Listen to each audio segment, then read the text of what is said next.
আমরা এখন দেখব প্রচুরক, যার ঘর লাগে 2টি। শ্রেণীব্যাপ্তীয় গণসংখ্যা। আমাদের প্রশ্নে সবসময় শ্রেণীব্যাপ্তীয় গণসংখ্যা দেওয়া থাকে, তাই আগে লিখে রেখেছিলাম।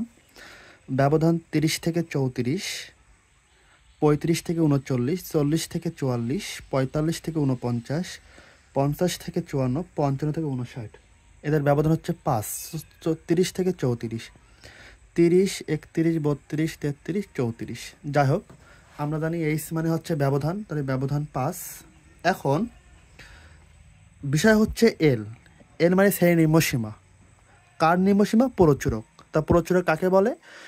যতগুলো গণসংখ্যা দেয়া থাকবে এর মধ্যে যার গণসংখ্যা সব থেকে বেশি তার নাম প্রচুরক। বেশিকে 13, তাহলে 13 নাম প্রচুরক। যদি হয় তার নিম্নসীমা কত? 40, তাহলে এল 40। বাকি রইল F1 আর F2।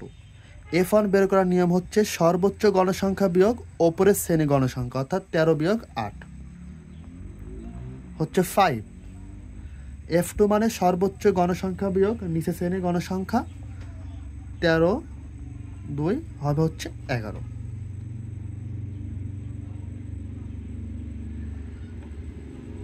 এখন আমরা সব মান পেয়ে গেছি, তাহলে এল এর মান হচ্ছে 40, F1 হচ্ছে 5, F1 5, F2 হচ্ছে 11, ব্যবধান হচ্ছে 5।